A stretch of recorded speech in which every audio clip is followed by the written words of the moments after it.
Hello everybody. So guys, hello. I came here to talk to you about binge eating, eating disorders, and dog eating.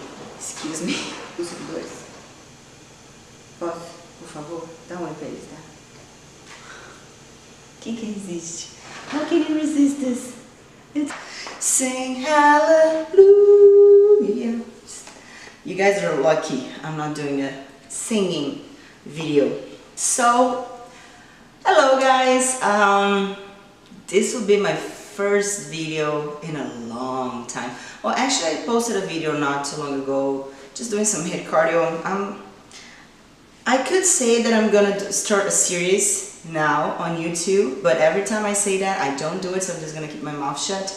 I'm here to talk to you today about binge eating. Well, I'm gonna talk about my experience with binge eating, being an athlete, being somebody who's into fitness for a long time, and kind of how I've experienced this in the past and up to present times. You know, there's so many people, especially women, but men too, that struggle with that, and I don't think we talk too much about that. I don't think we talk enough, so I'm gonna try my best to be a voice.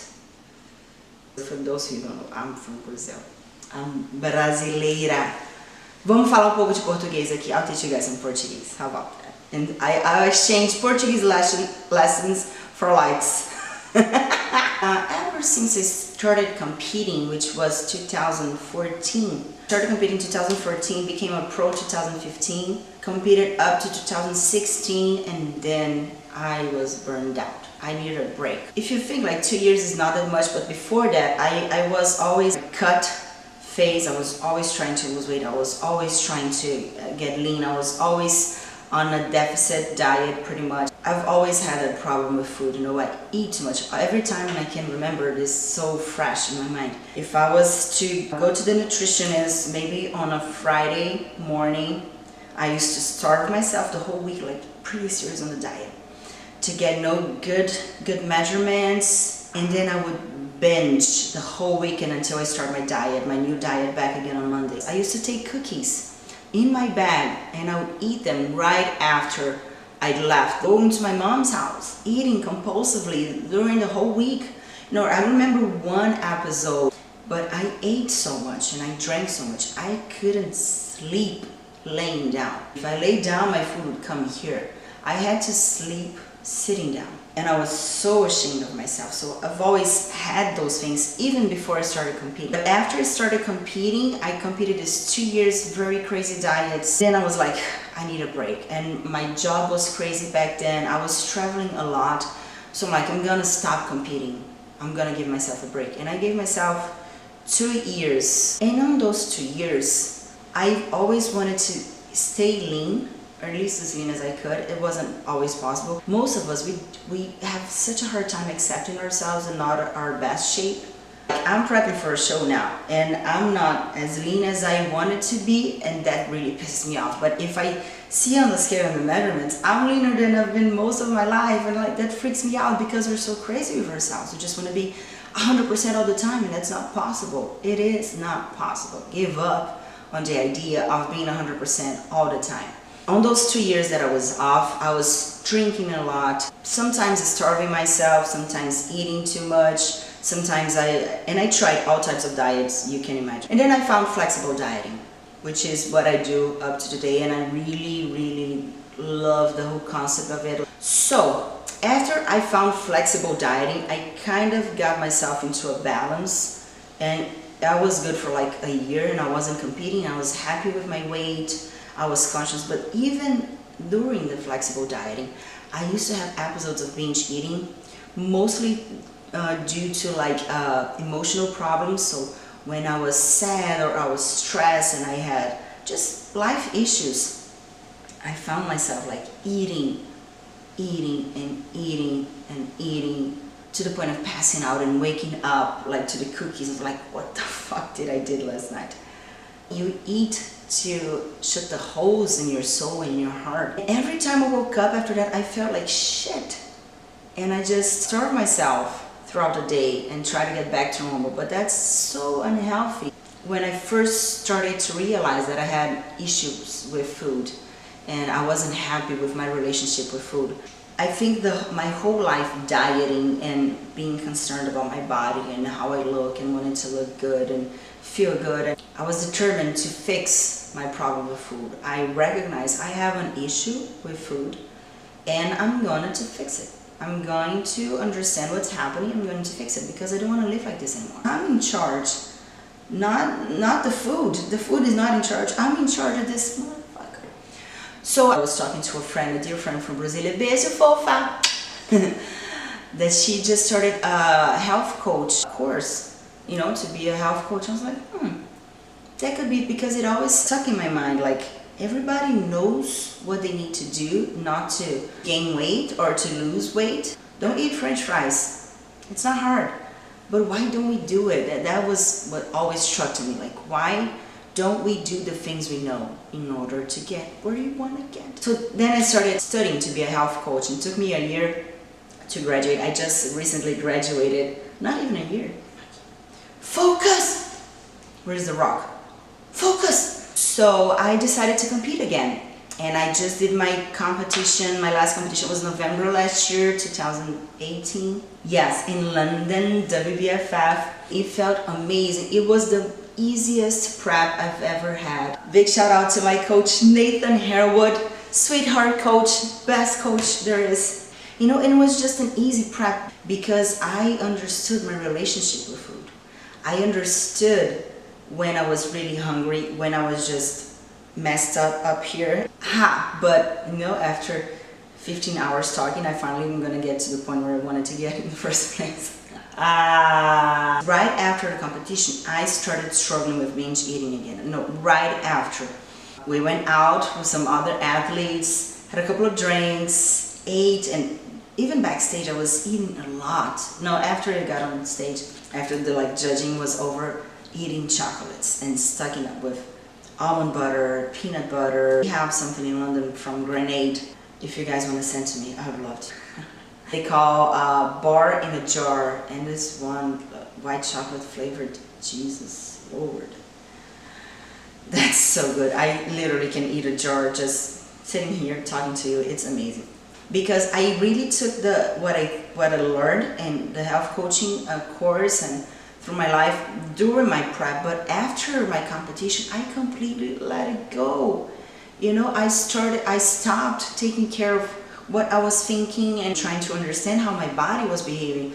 And I just let go and I ate and I ate and I ate and I drank and I ate and I drank and I ate. All that you can eat is never gonna be enough. French fries, dessert, cheesecake, one more drink, one more wine, one more cocktail. Go back to the room, cookies, and of course I had the room stacked up. The heartburn was so terrible and I was like, why did I do that to myself? But then you wake up, you feel bad, but you still wanna eat. And I still have veins, I still have abs, I can eat. And then we flew to Paris, in Paris with my love. Beijo hubby, love you. It was amazing. Paris definitely has the best food in the world, and I ate. I was better with myself, so I didn't have such drastic episodes of binge eating, but I was at the same time feeling super guilty because it's so crazy what happens to us. We're looking marvelous on stage. I was so happy with my body. I was super happy, and then 3 days after you don't look the same. It's super weird. You have to be so mentally strong to be able to bear the changes that the body goes through. And I know so many girls out there can totally relate. I think we need to talk more about it, you know, make our brains understand that I'm gonna say it again, we do not and we cannot be 100% all the time physically. It's not healthy, it's unsustainable. After Paris, I got back to my normal life. I'm trying to shed off all that inflammation, all that swelling, all that eating and drinking. My best friend's birthday parties was happening maybe 2 weeks after my competition. It was gonna be a huge party. And I'm gonna eat, I'm gonna drink, I'm gonna have my fun. And I did, and that developed in me again, binge eating and over drinking and wanting to eat and go out and party and eat and drink. Ends the cycle. And I was like, fuck, I can't believe I'm in this again, you know, and waking up feeling bloated, feeling disgusted with myself that I overdrank last night or that I overate, and going to the gym, an hour fasted cardio, an hour at the Stairmaster, sweating, and doing HIIT training and working out and jumping, and I need to burn this.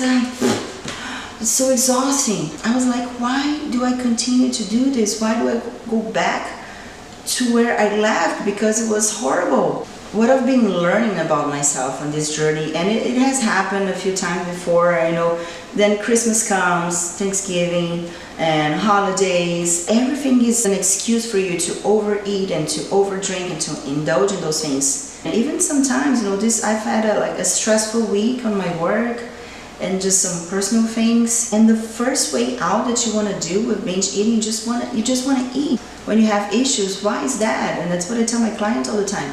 When you're feeling stressed, when you're feeling sad, when you're feeling like overwhelmed or anything, and you feel like eating a chocolate, it's not because you feel like eating the chocolate. It's not because you're hungry.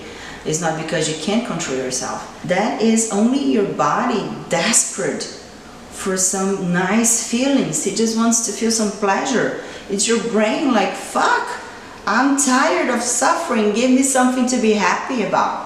And the first way out, the easiest, the fastest, what is? Sugar. I'm feeling stressed right now. Work sucks, life sucks. I'm gonna eat a chocolate and then all my problems will go away. You know it's not like that, right? Not only your problems do not go away, but you just added another one. You're unhappy with your body because you're gonna be swollen, overweight, and all those things. But I'm happy to say that most of the times now I'm able to understand what's happening with me, able to say no to those things because you know that they don't fix any problem. Sometimes I'm even able to control myself. Let's say I'm pissed with something. Just want to, you know, feel some pleasure. And I'm able to go there. You know, maybe I grab a spoon of almond butter, mix with a little chocolate whey protein. If you never did it, do it. It's amazing. Put a little stevia, some salt, do a little like fudge. Maybe even some chocolate or a cookie. After I do it, because I know it can trigger a lot of things, I just tell myself, I'm gonna eat this one cookie because I'm pissed. And I know it's not gonna make me calm down or make my problem go away, but I fucking wanna eat it and that will be it. And I'm gonna enjoy it. I'm not gonna feel guilty about it. So the problem is not eating, the problem is like overeating and you feel guilty and you try to punish yourself for that. So that's the problem with binge eating. That's where you should never get to that point. If you want to eat something that is not on your diet or is not healthy or whatever, eat it, but choose to eat it. So that was my story with binge eating. Try to take it not as failures but as learning opportunities, because you know, if I had never gone through it, I wouldn't be able to come here and talk to you guys about it. So guys, I hope you liked it. Hit the like button here. So yeah, I hope you liked it. Share this video if you think it's gonna help somebody. I plan on talking more about binge eating. So if you have any questions, any concerns, anything, you can drop here in the comments. Check my Instagram, Amanda Lifestyle. DM me there, send me an email, fog sign, whatever. Kisses. Muitos beijos. Hasta la vista, baby. Oh, Tica, mas você vai manchar toda a minha blusa de pelo. Posso ter um momento, por favor? It's impossible. Sai, senão eu vou desmagar. Eu vou desmagar. Sai. Pronto. Enough. Chega. Chega. Au.